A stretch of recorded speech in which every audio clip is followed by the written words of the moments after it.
I'm starting way later than I originally planned.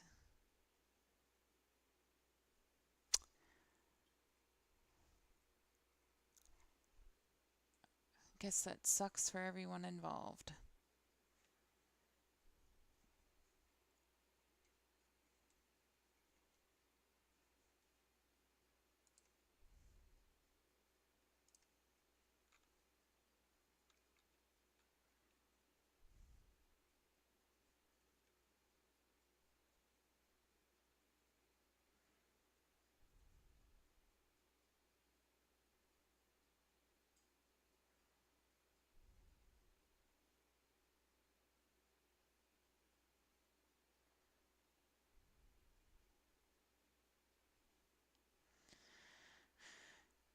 So it is Ask Mama Lynn Anything, and it is almost 12:30 in the morning on December 2nd.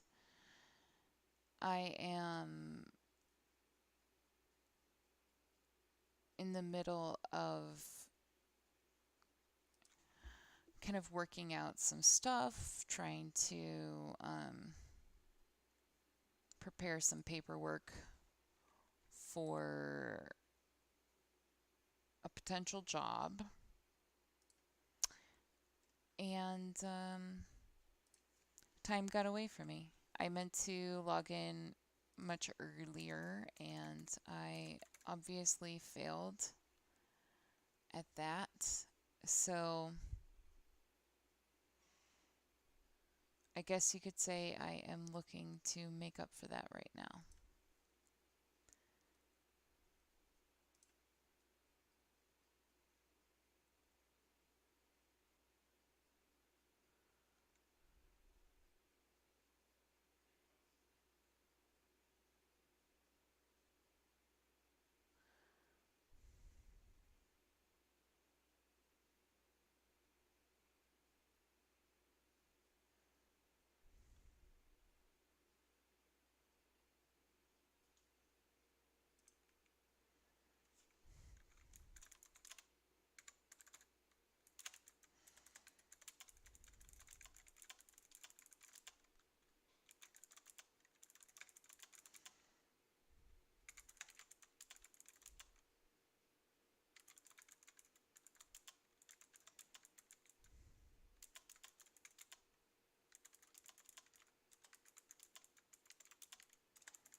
And I apologize for that kind of temporary silence or whatever. I was responding to email to our classic email interaction person, um, who, over the course of our conversations, we've talked about a few different things. And one of the things that I had heavily suggested and recommended for him or them was to pursue support from a professional, um, if anything, just to gain better guidance and a little bit more personalized care. And the email that I received tonight told me that that's exactly what he's doing. So I think it's fantastic.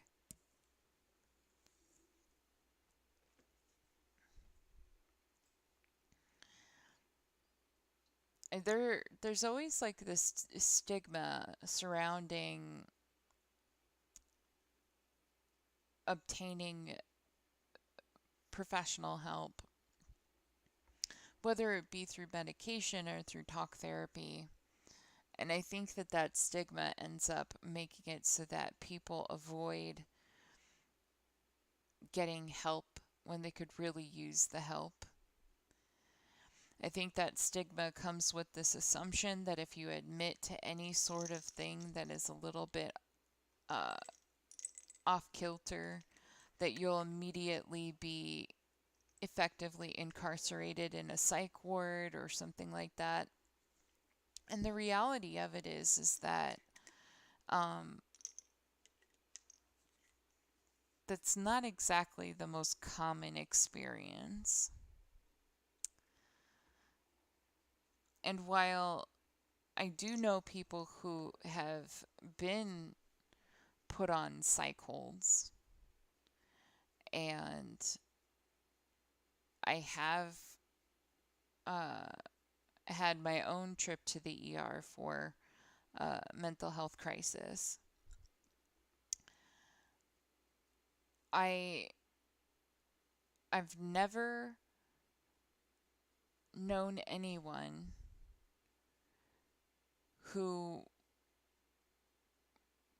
was surprised by like authorities showing up at their house and taking them against their will to a long-term mental health care facility. So like this stigma or this concern a lot of people have about like what happens when you admit to certain behavior or certain feelings.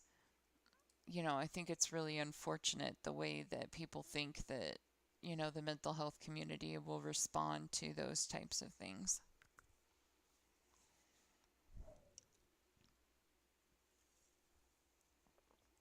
Which is kind of a nice segue to like the title of the video, um, and why I'm on tonight.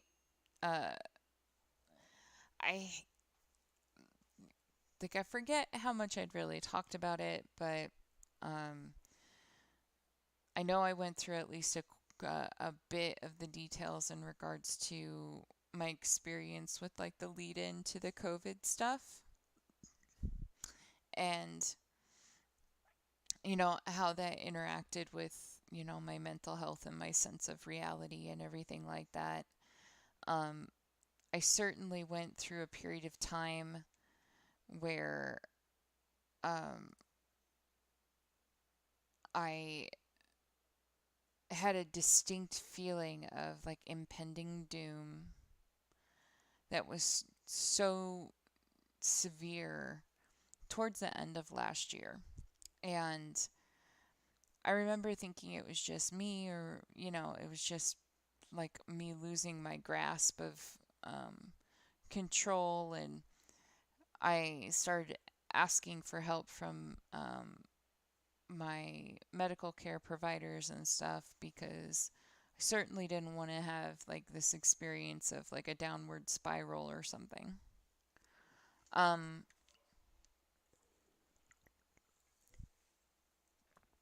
but like when the whole um,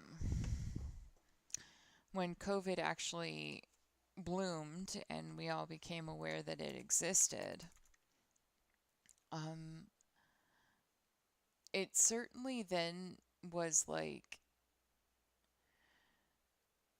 wait a minute,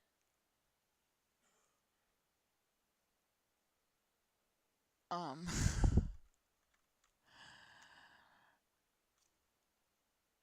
maybe I was feeling something for a reason. So I definitely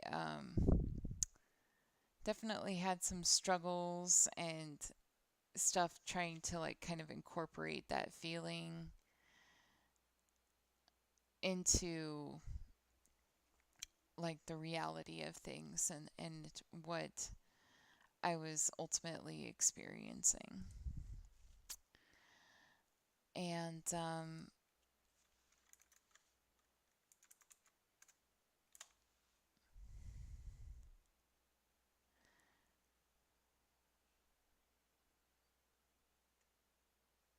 like, there she be.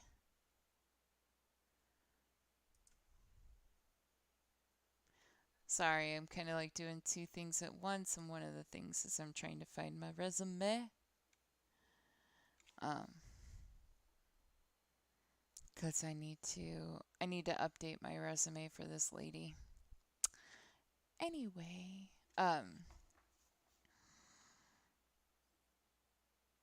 so yeah, so during the end of 2019 when I was experiencing kind of this heightened sense of doom, one of the things that was happening to me on a fairly regular basis was that I was having dissociation events. And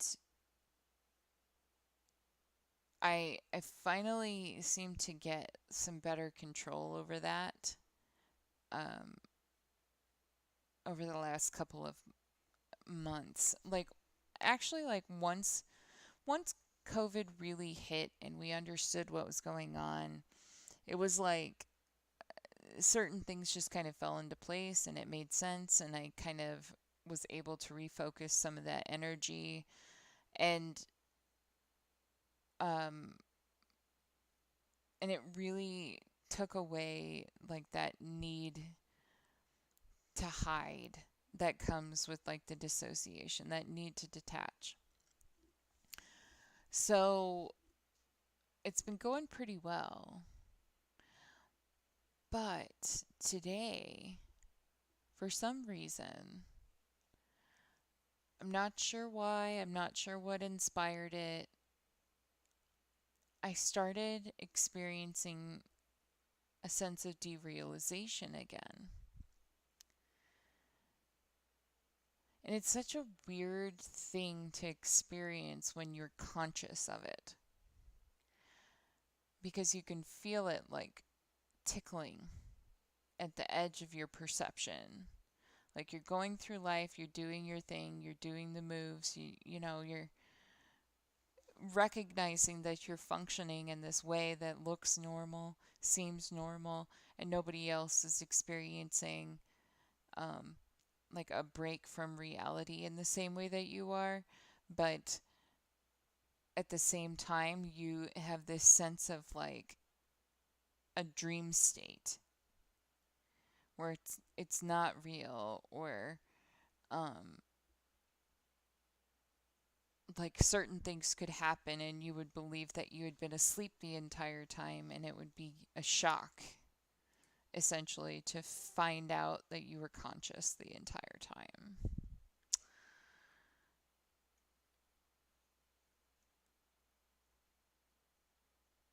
So I don't know. It was weird and there is definitely a point in my life where I would consider that to be a failure point if that happened to me after having this sense of like I got a handle on it. But today it was just kind of like this fascinating. I don't know why my nose itches, but it does. It's got this weird soft itchiness to it. I promise I don't do drugs.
Oh, this is going to be interesting.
I don't know. Life is just weird. Been trying to figure out how to like really define and navigate, balance it between what's going on here on the internet and what needs to happen just from a survival perspective. It's certainly overwhelming. I guess one of the reasons why it's important for us to have these communal kind of conversation points is because people need to know that, like, while we're all having our own unique experiences of these feelings and, um, movements or whatever, um, we're certainly not alone in the fact that right now is full of all sorts of uncontrollable experiences that we've never had before. I was just telling my partner earlier today that I have this sense that as much as people are saying they want to go back to normal and they want things to go back to the way they were or whatever, that we will certainly never do that. Like, it's just never going to happen. I don't have that expectation whatsoever.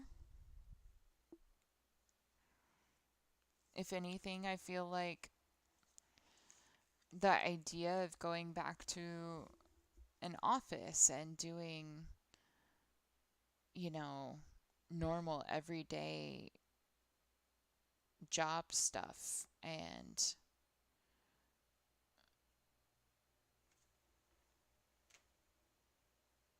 like all of these things are just,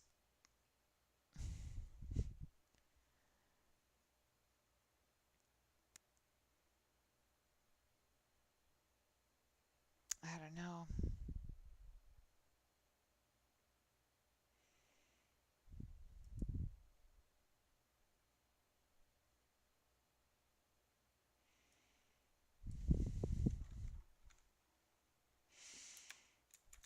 It's just never gonna get back.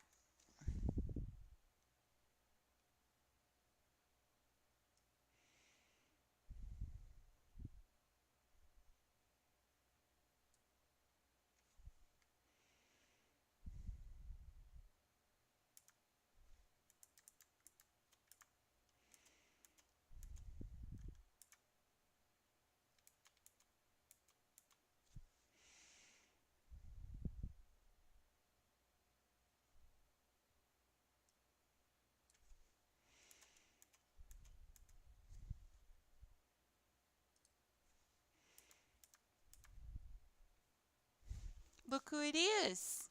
Look who it is. Aw, yeah. It's the fur baby. It's the fur baby. Chee! Pachoo! Okay, I got you.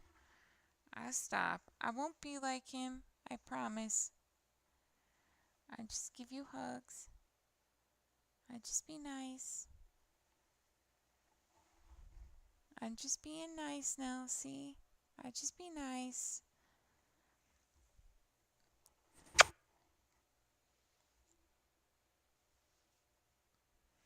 I just wanted my non existent internet friends to see that you're actually here again. You know? You know? You know?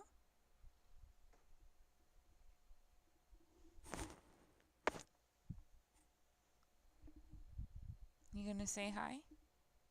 Hey, Timber. Timber. Are you gonna say hi? Hmm? Yeah?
No. Resumes are last 7 years. Last 7 years.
trying to think of what else to put in here.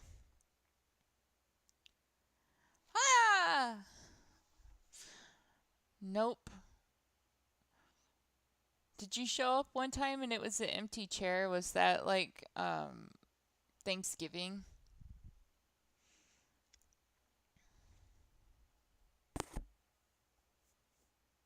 I think that's the only time I've had it show an empty chair because I was cooking.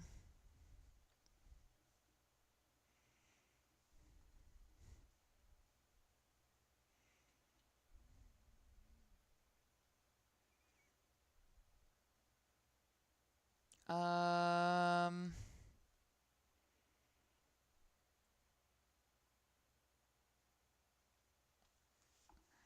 that's weird because I wasn't on earlier today.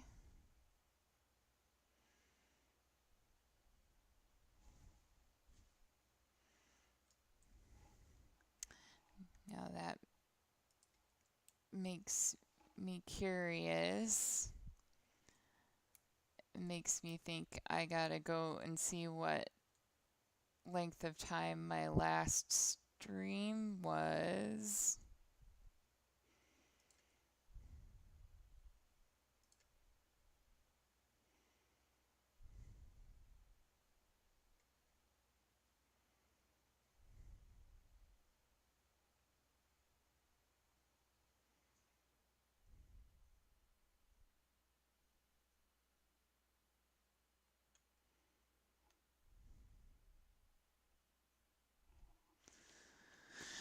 Yeah, I don't know, man. Like, make me kind of paranoid now.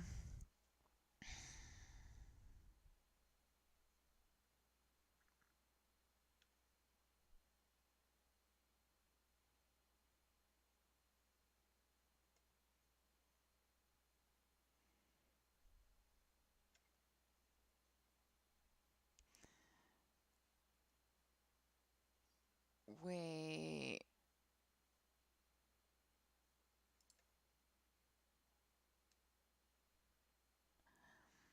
Hmm.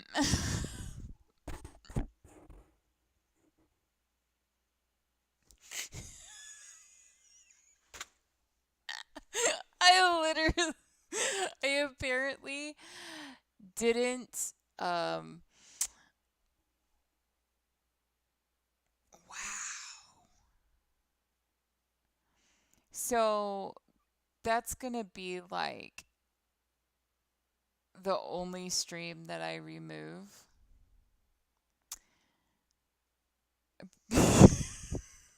Because I apparently didn't turn it off correctly and it ran for 22 hours. Like I was literally out doing delivery and stuff. Like I was not home. So I guess like I should go and see if there's anything like sneaky. Like if my cat did anything weird or some shit.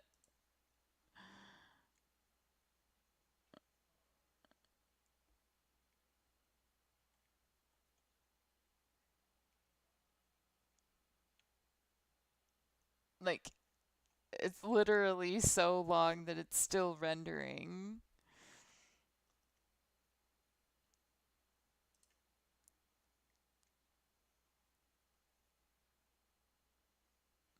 I don't know what you heard, 'cause I wasn't here.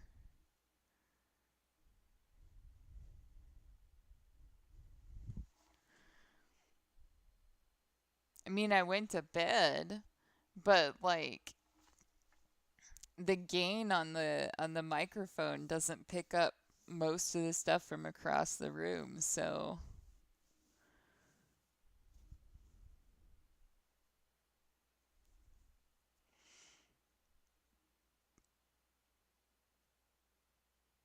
anyway, I like how like the description of that video says I'm just doing a quick sit down and check in, and I literally left it on for an entire day. So, I guess, beginners gotta learn. Thanks for tipping me off, though.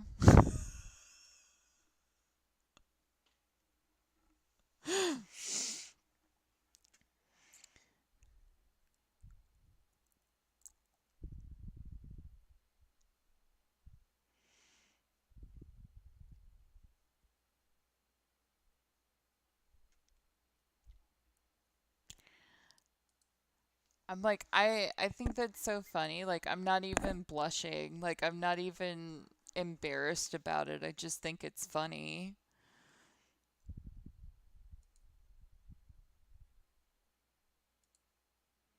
Maybe I should just leave it running 100% of the time, all the time, and just like show up when I show up, and people can just be like, oh, okay, she's here now.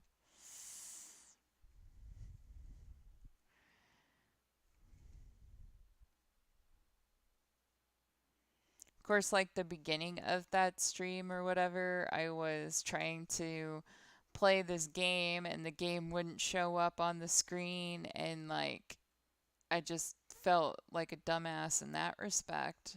So, I was winning all over the place.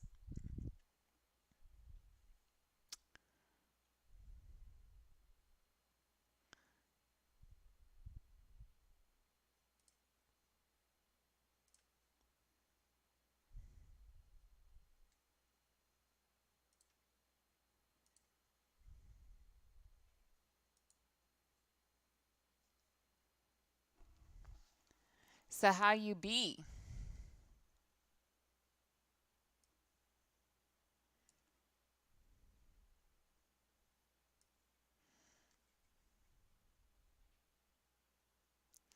So the Elmo picture is one of the um it's this thing that I use to cover up like my name when I'm doing something on like a screen that'll show my legal name. So I have that, and I also have a Jeff Goldblum that I use sometimes. Because every once in a while, when I'm on stream, like I'll play something on like Ninja Kiwi, and my profile there is connected to my Facebook, and my Facebook profile is under my legal name. And I am a very lucky person in the sense that my legal name, I am the only person in existence with my legal name. So, if you have my name, you can find me, basically.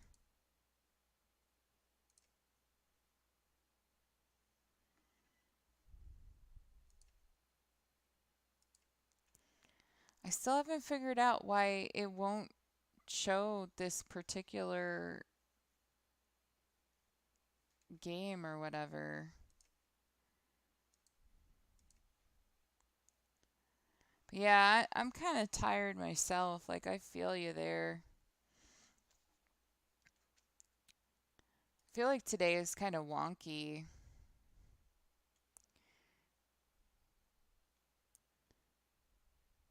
I don't know what you were up to, but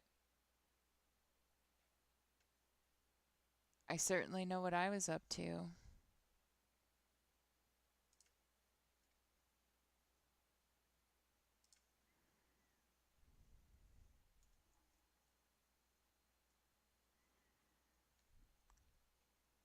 I also like the Elmo picture because it's just generally the apocalypse. Oh, finals week. That just, so I guess like then the question becomes, does that mean that you are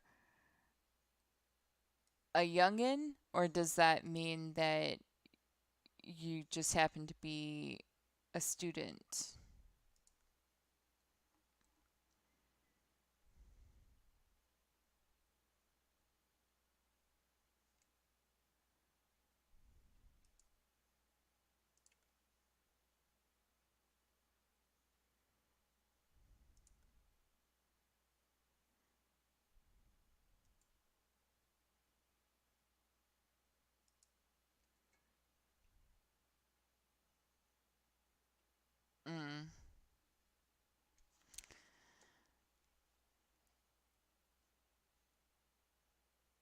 Yeah, didn't we talk about this the other day?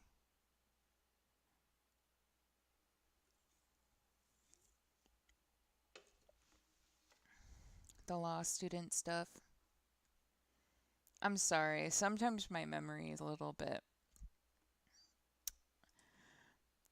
older older than my age.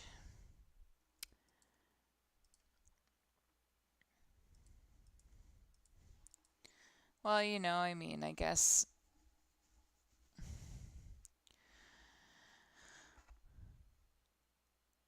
guess I don't really know what like finals week in law school would look like. Um I mean, I got a degree in English, so there's a part of me that thinks that it's probably actually kind of similar to that in the sense that there's a lot of writing and a lot of reading and a lot of like having to explain what you've been reading.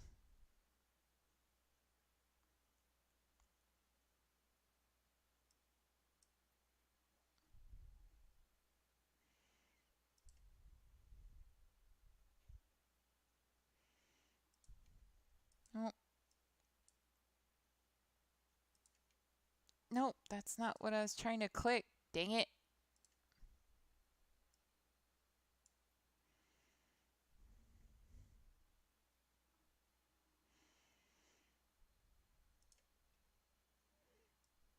See, I just had the excitement of going to physical therapy today. Well, I had that, and I have a pretty good possible job prospect,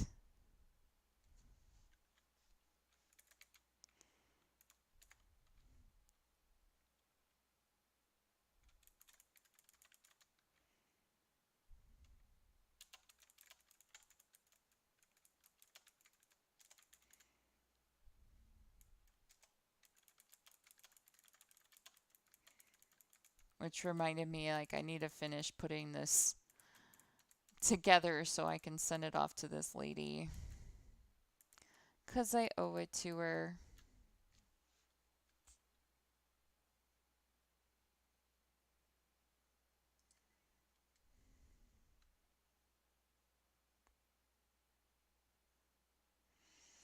Yeah, sounds fascinating. I don't know. I actually like problem solving's not that bad. I always felt like I could do better when it came to like using language to explain things than having to try and remember like mathematics and equations and stuff.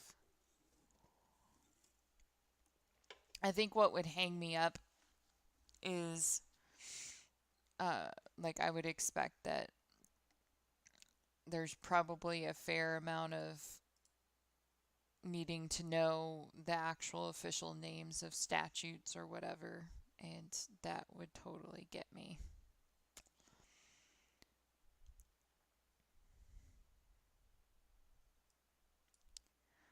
Names are not my strong suit.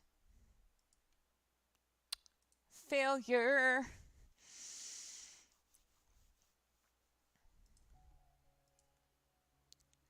So, do you just not like finals, or do you think you're going to fail? How's that for a question?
I always figured that if you had been doing the work, like, so this is going to sound so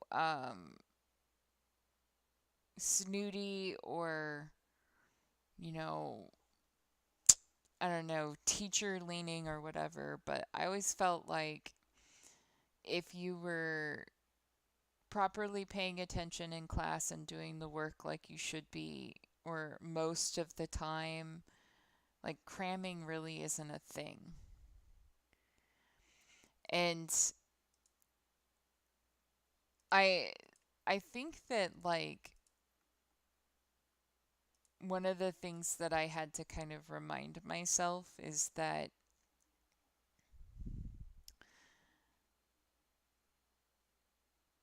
I I have an interesting memory, so it like my sense of that, like my thinking that cramming really isn't a thing if you're like properly like attending and paying attention and engaged in the conversation during class and stuff, like that could be such a privileged like point of view based on the fact that like my brain works the way that it does. So I try to be a little bit more considerate of other people, but um I can flat out admit that there's certainly a part of me that just doesn't understand why like cramming is a thing. Not to say that I've never done it, but it's like every time that I have done it, it's been because I either struggle to grasp the material in the first place, like when I was trying to pass calculus, or um, I knew that I wasn't in class.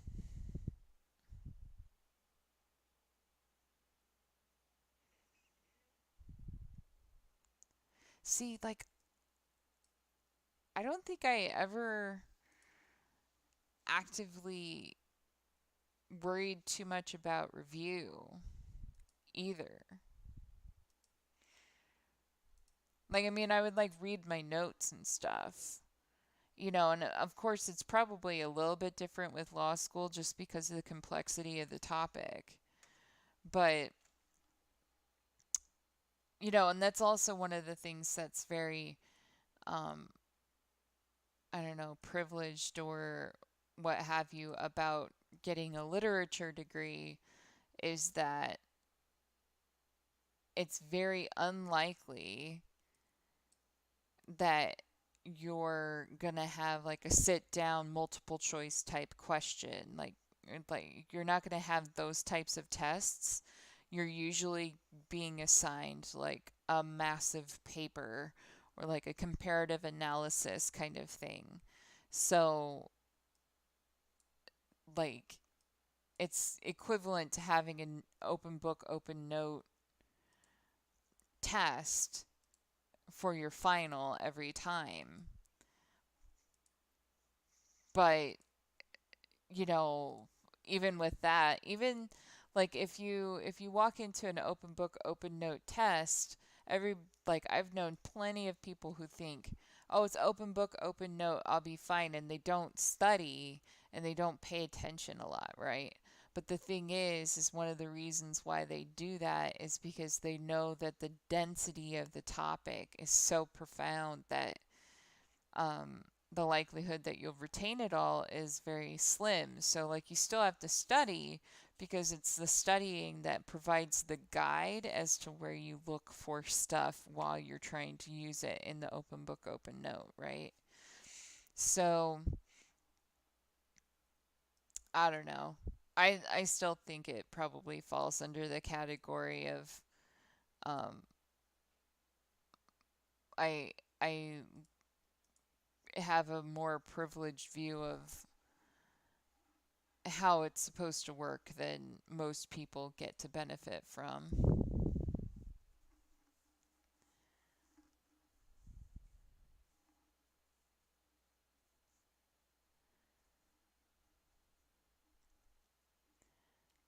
Well, yeah, cuz like, you know, they certainly know that you're going to be able to look over and check out resources and stuff. So then it becomes like a, in that realm of making sure that it's difficult enough to prevent you from just looking up every answer. Like you still have to deal with that like density of topic where if you don't if you don't know where to look in the beginning, like your timer's going to run out by the time you figure out where the information is.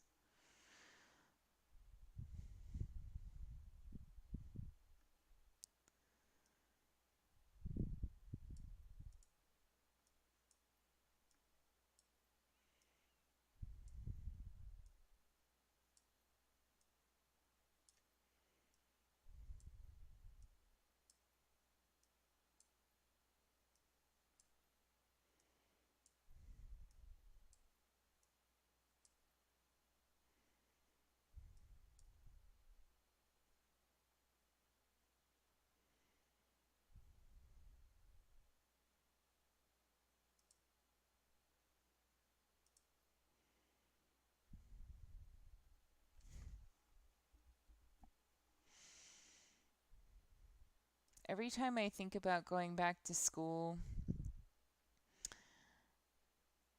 just thinking about this stuff isn't easy enough deterrent to keep me from doing so.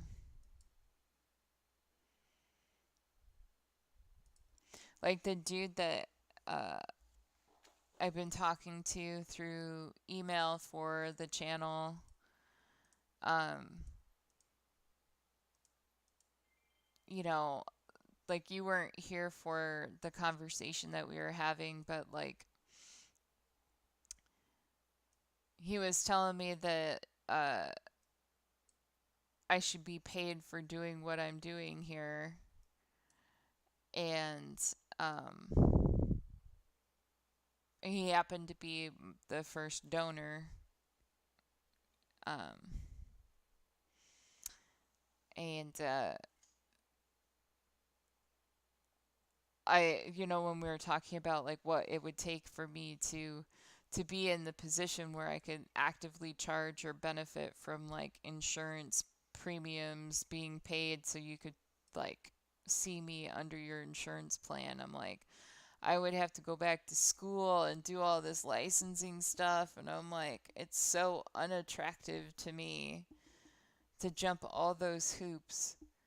And I think part of the reason why all those hoops are so unattractive to me is because every time in my life that I have tried to jump the hoops to fit whatever mold, um, like I've always failed. It's always been an extremely disappointing and hurtful experience. And I'm like, I'm just trying to be myself, and y'all are super happy to have me until you realize that, like, having the uniqueness of who I am around also comes with some stuff that, you know, may not seem as uh, normal or whatever you want to call it as most people would be expecting. Can be very frustrating. But so can not having good coping mechanisms. I did have, like, when you told me that you were in the middle of finals, one of the first things I thought was, are you here instead of working on one of your finals? Like, is this a procrastination point for you right now?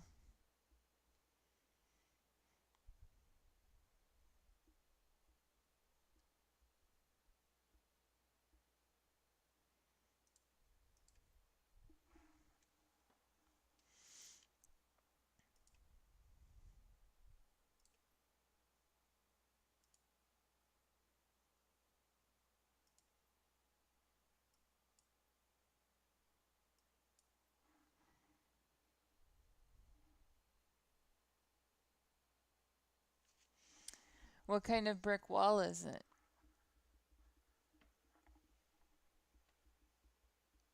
Do you want me to try and break it? You want me to be your Kool-Aid man?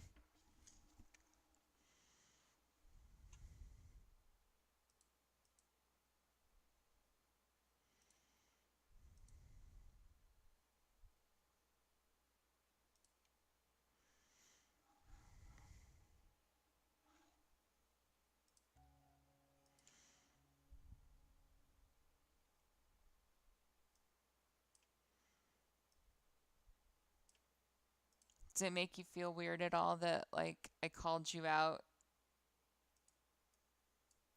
about that?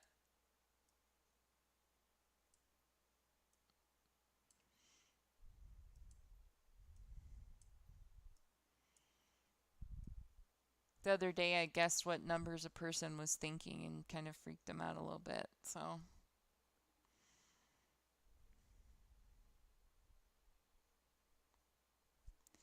yeah, and and exhaustion is certainly something that we have to be like forgiving of ourselves for. I think a lot of times we're not. Like, we think that we should be able to power through, but I think it's certainly important, and it's a good thing that you recognize that, like, you're hitting a point where pushing harder is not going to get you anything beneficial. It's just going to get you mediocre at best. So, making the decision to chill out.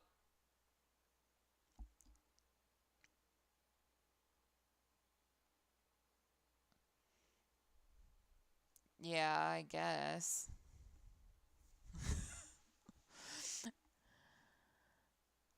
Like, I don't know how good of a coping mechanism hanging out with me is, but, I guess I'll take it for what it's worth. That it's not the worst thing in the world.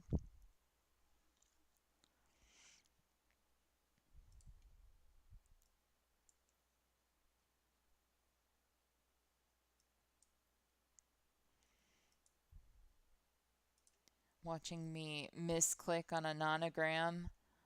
What? So exciting.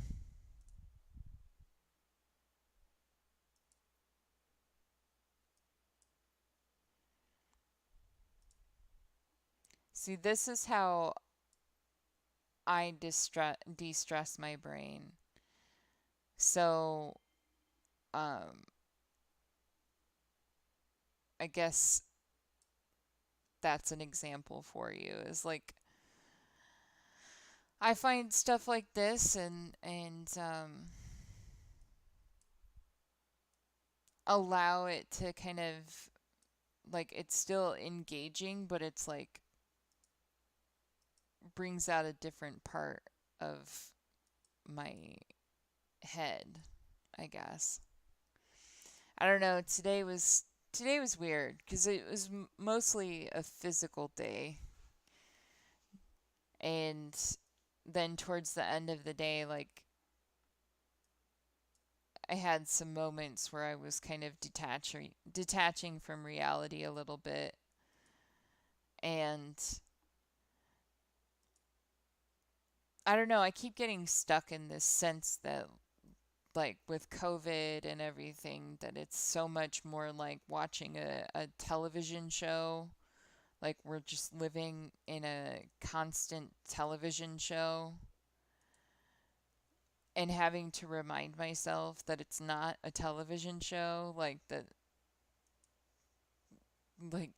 people like Rudy Giuliani are like, this is a legitimate, like real person right now. This is a real person who expects us to take him seriously right now. Like,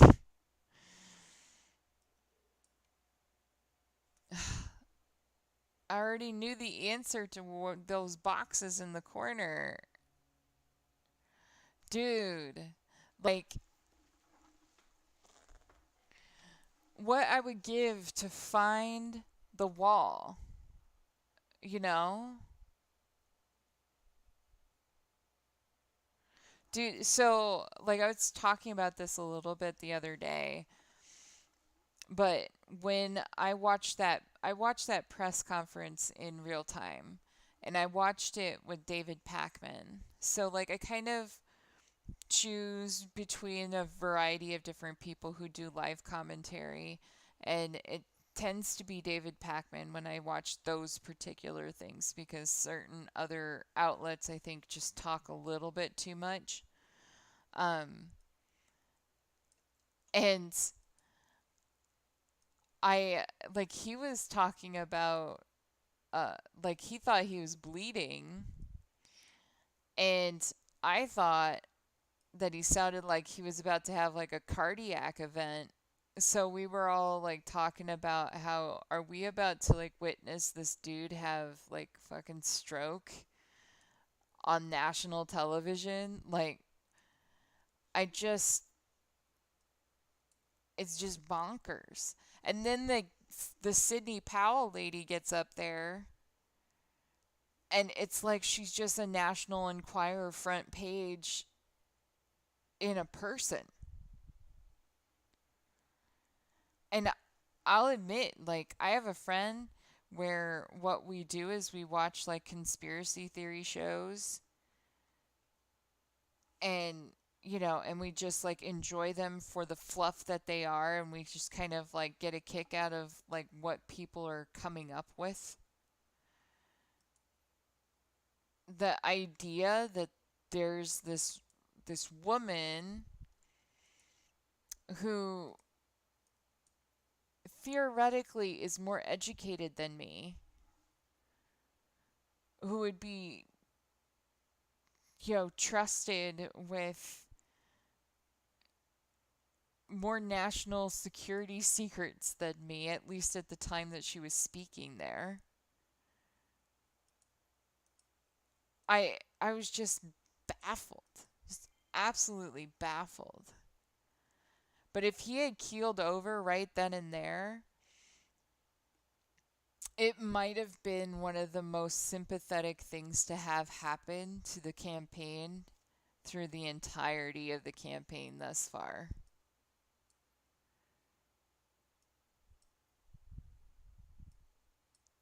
But I think the fact that his own daughter is making fun of the fact that his hair dye was draining down his face, or what, it wasn't hair dye, it was that stuff that they used to fill in the hair for TV appearances. The thing that I found most interesting about that, like interesting as in it was hilarious to me, is that when news outlets were doing like coverage of what was going on there, right? They they brought up the still pictures from the press conference, or video clips from the press conference, but then they had still pictures of him giving speeches in other venues. And I was like, who does he think he's fooling using dark brown hair filler when every other appearance his hair is like stark white? At least with Trump, he's like using a hair dye that, old ladies use to tint their hair to be a blondish color over their white hair.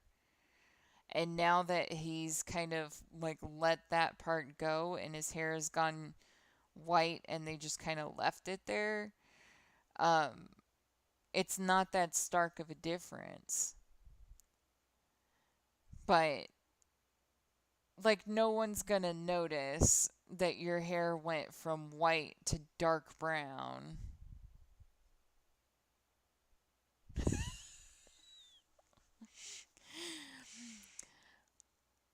I I think I didn't really notice the coloring of the teeth. I think what strikes me about the teeth of the people in the campaigns right now is like, especially like with Trump, what I think is interesting that I haven't heard anybody talk about is that I'm pretty sure Trump uses dentures.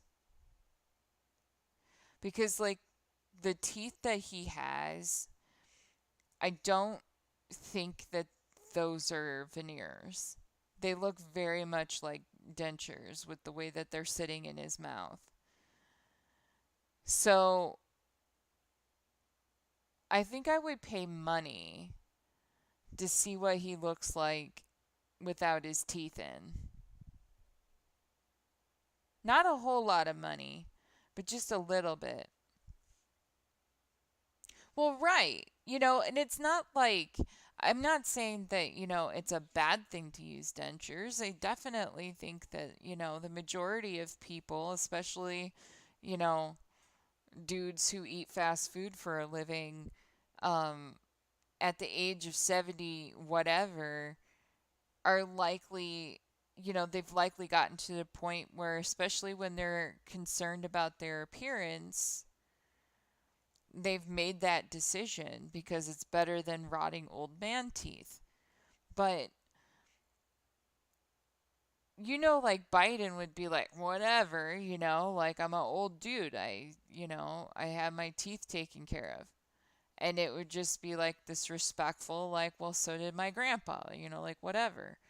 But, like, Trump would refuse to acknowledge it. And you're like, dude, we know those aren't your real teeth. So you either like had a like one of the reasons why like it's so noticeable to me is that like if he had modern implants, they wouldn't be as noticeable. So he either has dentures or he has like a set of implants or whatever that are old school.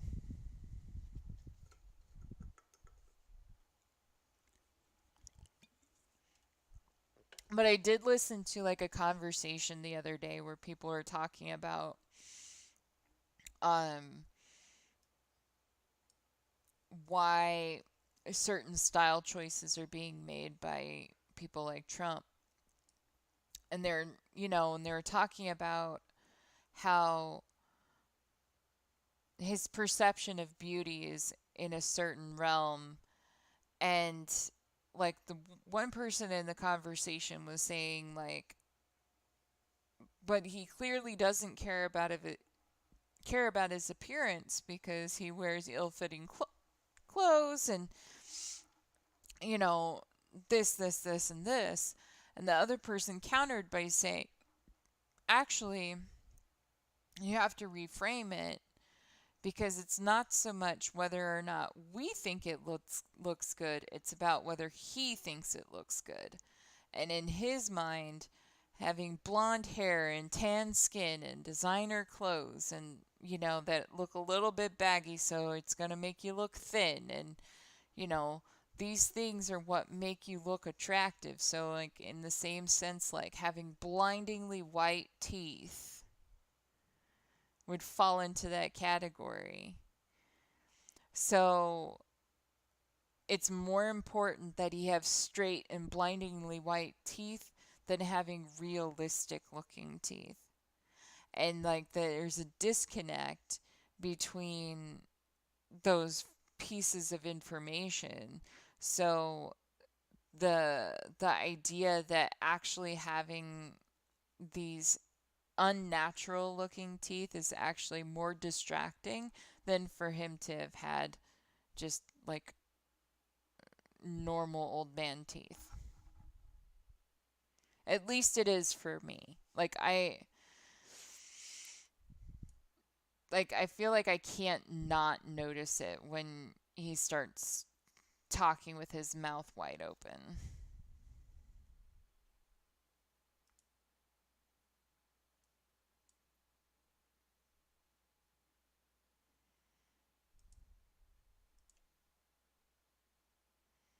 I'm going to be so paranoid if I get like on this particular video if it happens to be one of the videos that gets a random comment from a bot, cuz then I'll be like, shit. I I triggered the Russian bots again.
Trump and your teeth.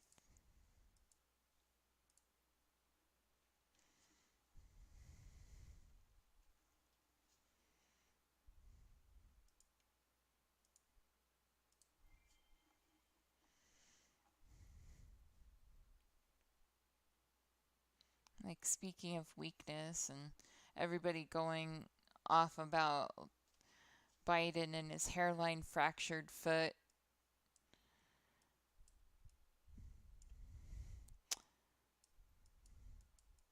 I don't know what to think about that because it's like, I don't really care.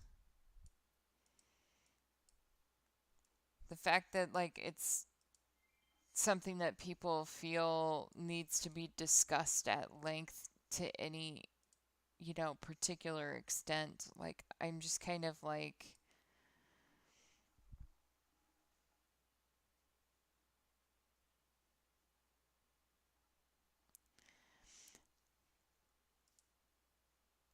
I understand what you're saying, but, like, I live in Nebraska and it's traditionally a fairly conservative place. I do live in the only particularly uh, liberal ish leaning area in Nebraska. Not going to say it's definitively liberal, but um, like I live in the district that actually voted for Biden, um, which was, newsworthy because of how Republican leading it all is. Um, I was not a Hillary Clinton supporter. It took a lot for me to go out to the polls and vote for her, but I knew that it was the right thing to do, so I did. And it was 100% an anti-Trump vote. I wanted so badly to be able to vote for Bernie. Um, I thankfully got to go meet him, which was fun and, certainly one of my top political experiences, though I don't have a whole lot of political experiences anyway. But, um, when it came down to it, I sucked it up and I went and I voted for Hillary because I knew it was the right thing to do. So when she did not win, it was very difficult for me. And then when I woke up the next day, I had this immediate sense of like, I got to prepare for the nuclear bombs, just got to prepare for, the bombs to drop. We're all going to die. Like, I was 100% certain we would be going to war at some point in the next 4 years. Um, Honestly, like, I feel like basically the only reason why we haven't gone to war is purely out of his procrastination because you see him like going, oh shit, it's cram time now, so he's trying to pull it off now. Um, and it's a scary time. But like those first days after the election was over, I mean, just the very next day, I remember going to work and it was silent. It was so quiet because there was this, everybody had this sense of like, we are done for. And, I wasn't exactly working for, a liberal company or anything like that. It's just like you got that feeling. So, on a certain level, I know that people are relieved right now because that feeling can start to dissipate a little bit.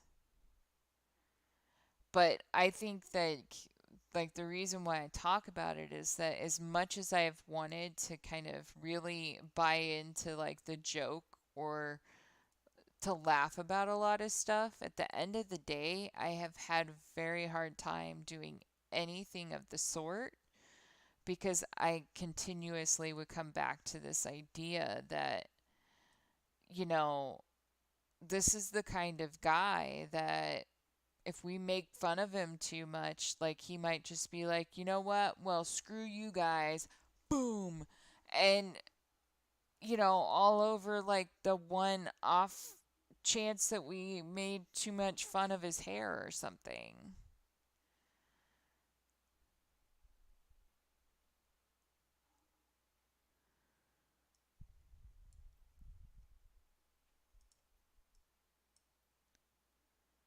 I have like uh this weird sense of curiosity when it comes to things like the idea that people are talking about civil unrest and um, militia factions going through and like taking people out and all this stuff. Like that's part of what by like generates this feeling of like I'm in a movie. Like this cannot be real life. Like that there's people who are legitimately planning this kind of stuff, but then you know that it's actually happening and you have to recognize it if you're trying to be a responsible person in a functional society. So it's it's been weird to acknowledge that, and then um also acknowledge on a certain level, like we have to be prepared to not leave our house for a while so all the stupid people can just kill each other and then we can eventually walk out into the street again. Um, like the fact that I'm having thoughts like that at all, it's just so weird.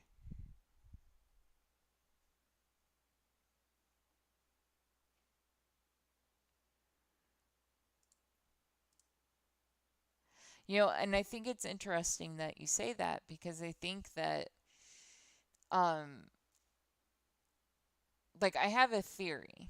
I have a theory as to why, even though there's been plenty of threats thrown from our current president against other countries that have the ability of wiping us off the face of the planet, that um, when all is said and done, the other countries ultimately came to recognize that he's a dumbass. That all of this stuff that he's been saying or threatening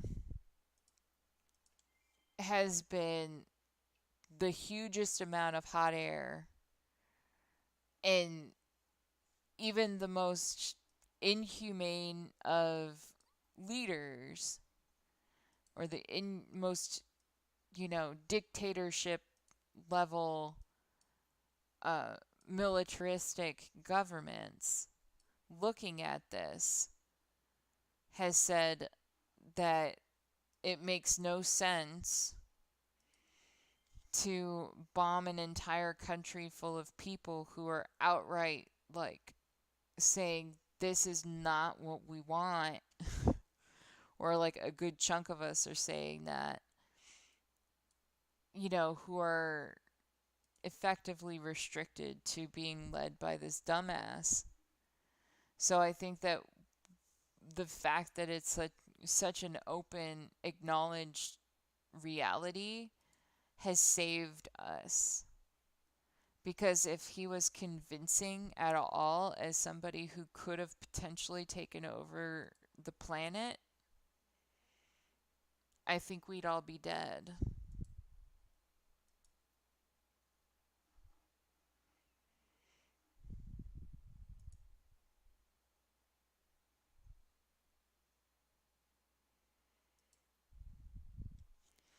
So I guess like my point is more like I don't think that we're not actually reigning superpower or anything like that. I think we still are. I think that there's a sense of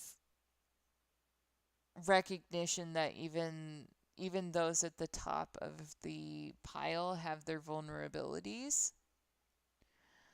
But at the end of the day, what we're seeing from like a reaction perspective to the change in our uh, like with our election coming through and, people electing to like kick him out,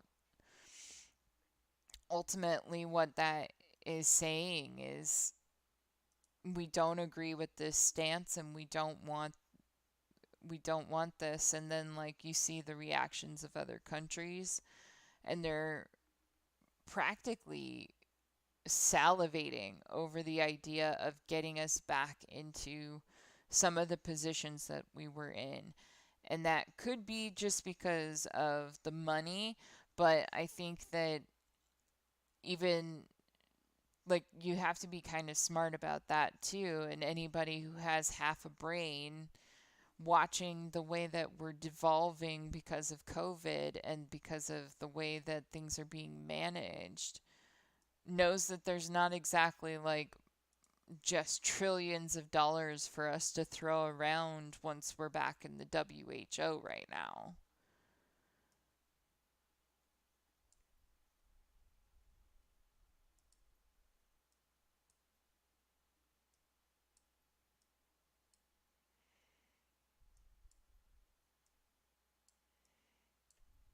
And some of this stuff that he's done has been so god awfully stupid. Like I I feel like if he could give me a legitimate reason why some of these things were decided upon, like why he chose to do things like that,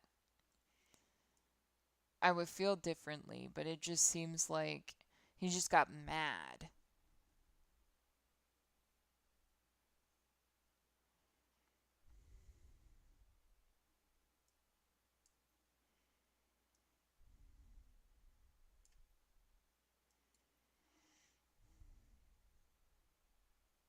I think there's a lot of people who feel that way, and I think that at like when you look at it from the perspective of traditional election um, occurrences, it's like particularly when a president's major crisis happens towards the end of their first term, the likelihood of them rolling over into a second term is really high because there's a lot of people who have the logic of he started it, we should let him finish it. That was one of the big reasons why there was a lot of people like when George W. was versus John Kerry after 9/11 happened. I did an article for Cardiff University and they had asked me to write this article about the American college students' perspective on the election. And one of the biggest things that came up when I was going through and interviewing people for this article was people felt that W should stick around and finish what he started. And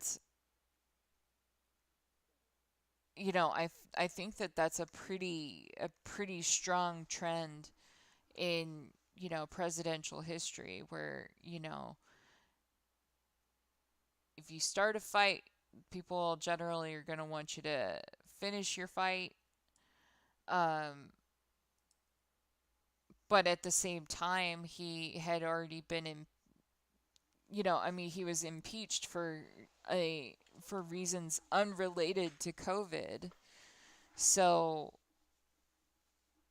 it would it would be a little bit difficult to know 100% for sure if he was just facing re-election with the fact that he was dealing with impeachment with the possibility of further impeachment, if he would have been particularly successful or how they would have campaigned against him in that respect.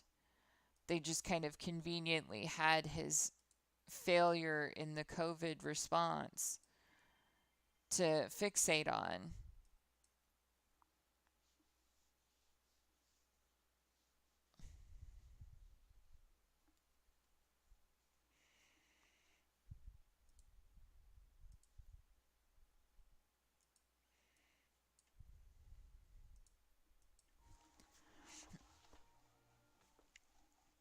Yeah, so I feel like there's a lot of questions that end up, going unanswered in that respect, but um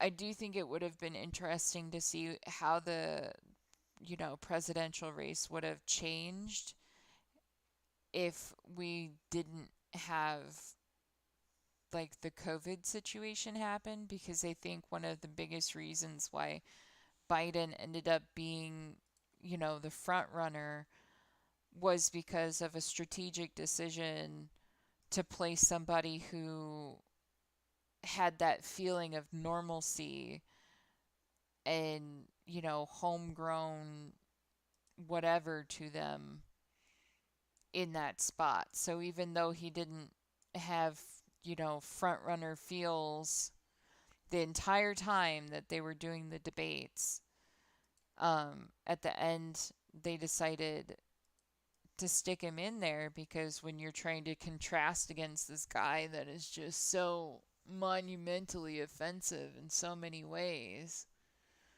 and and you have this option to put in this person who so easily helps to recall uh,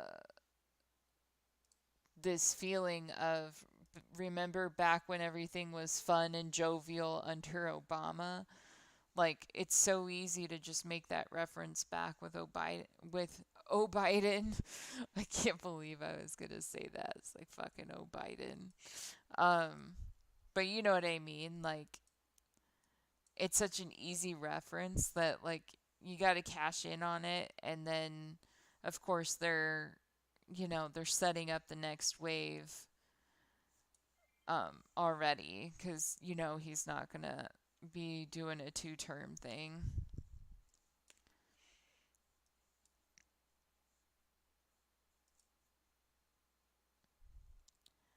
I'm oddly looking forward to watching how Trump pulls off his second term in 2024, though. Like, if he actually does run, the senility of that is gonna be fascinating. It's utterly fascinating.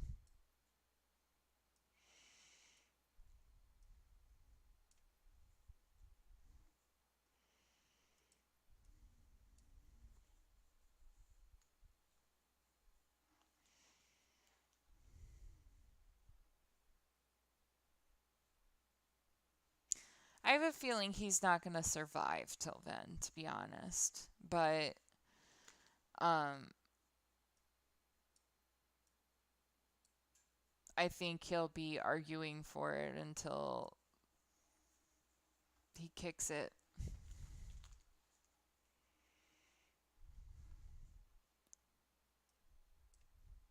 I feel like he'll end up in court. He'll be convicted of tax fraud, and then he'll be given a suspended prison sentence because by then they'll have determined that he's so ill that it would be cruel and unusual punishment to put him into federal prison.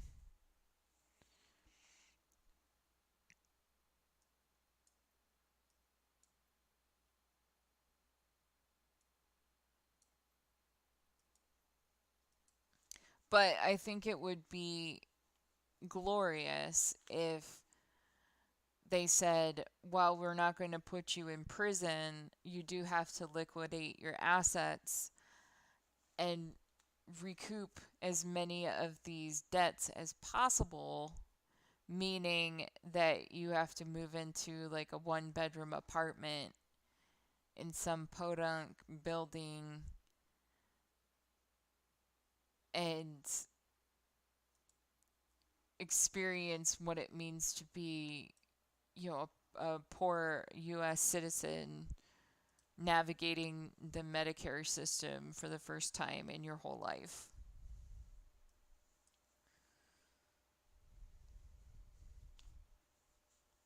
Well, they're not prosecuting him on a federal level.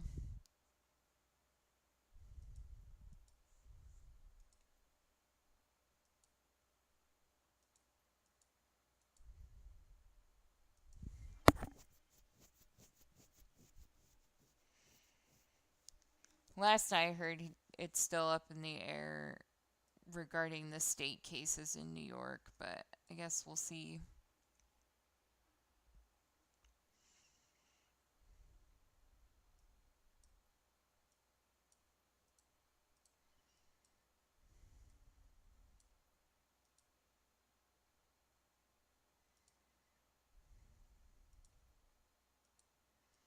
But you mean even if it's like a civil case where, he has to liquidate assets in order to pay back as much of the debt as he possibly can?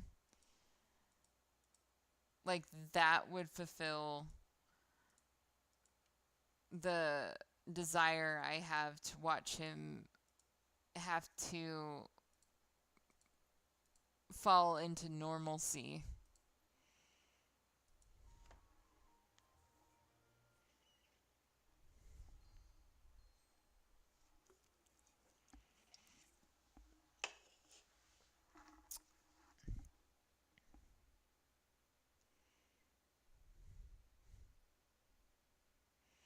Yeah, I'm like, there's only so much money that you can have to pay, you know, settlements to without going through the whole process.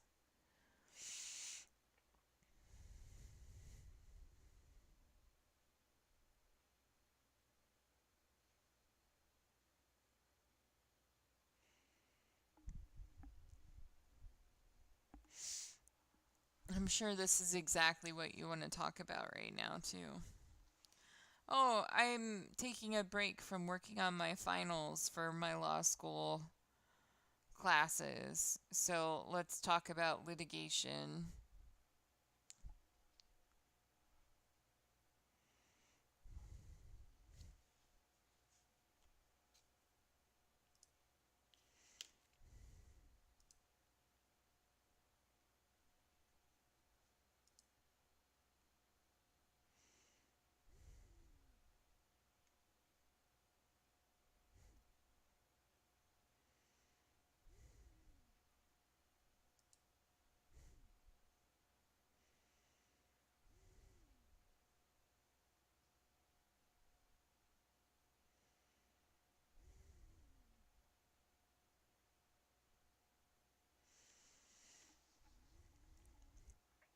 I keep getting myself distracted away from, like, I'm trying to complete my resume because I'm trying, like, I needed to update it with my recent position. And I owe it to this lady who's wanting to represent me for a job, and I keep getting distracted away from it.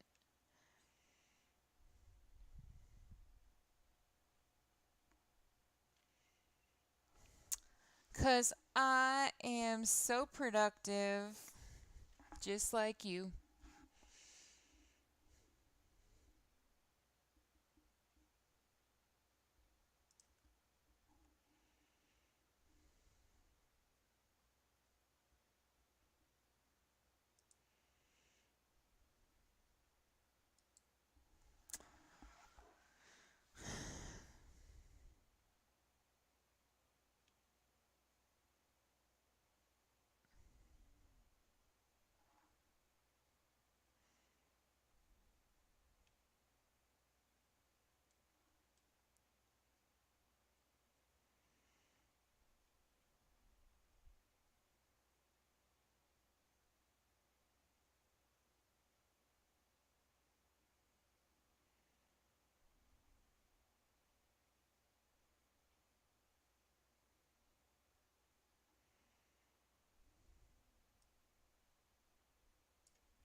When I hit that spot, one of the things that I tend to do is I'll put in some earbuds and I will do either binaural beats or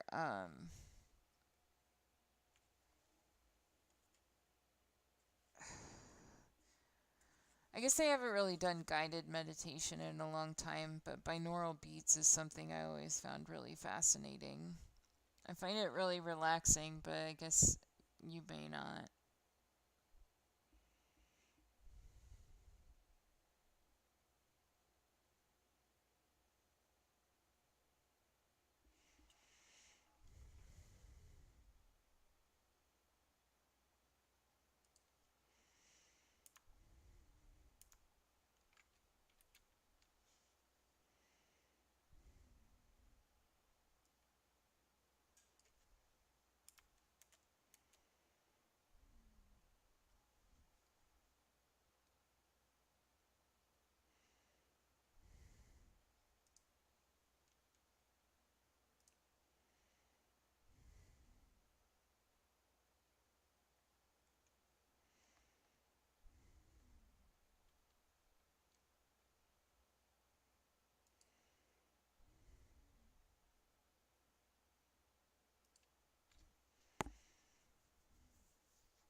I will say that I'm also um, on that brink of it's probably about time for me to scale it down and officially actually turn the stream off this time. Um,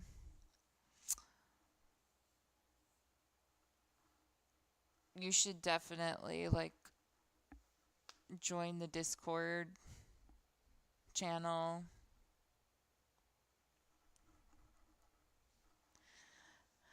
Be super exciting, man. You could be the first.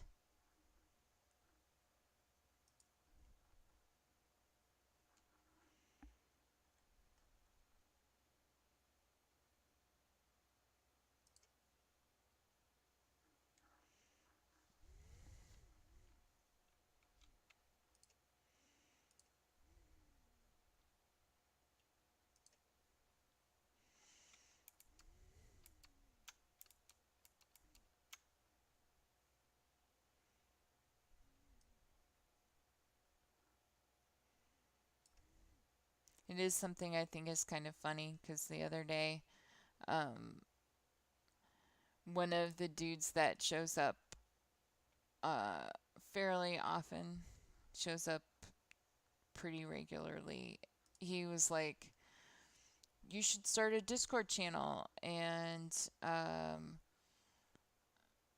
I was like, well, I have a Discord channel. I just haven't shared it yet. And so then I did, but he hasn't joined it yet.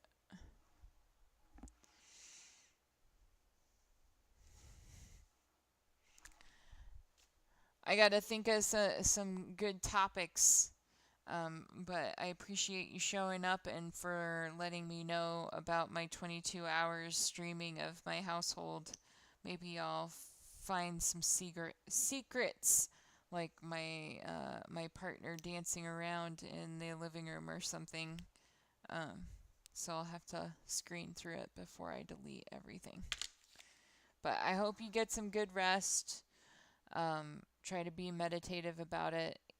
Just keep in mind that even if you don't fall asleep, science shows us that laying in the quiet, in the darkness, and trying to put ourselves at peace can be just as recuperative as taking a nap.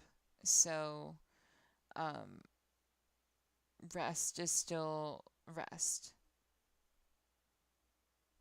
So,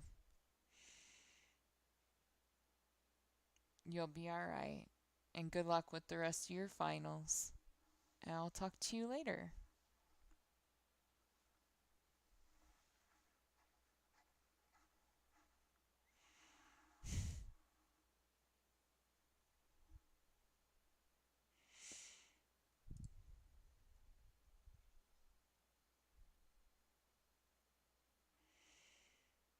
Good night.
Well, now that we have kind of shored that up a little bit, I think I will actually be saying goodnight for the night. And so I appreciate everybody who has stopped by, hung out, done the thing with the stuff, with the people and the whatnots. Um, it's always appreciated, especially on days of dissociation where like that validation of my existence goes quite a long way. So I'll try to touch back in with y'all either tomorrow or Thursday. Until then, please take care of yourselves, be well, be nice, do all that good stuff. Holler at me via email if I manage to leave the stream on again for 22 hours, because it would be really nice to not do that again. Um, so, yeah, until next time, subscribe, click the links, do the deal. Uh, hit the bell, all the stuff that everybody ever says, and support my awkward person. So I'll see y'all later, and bye.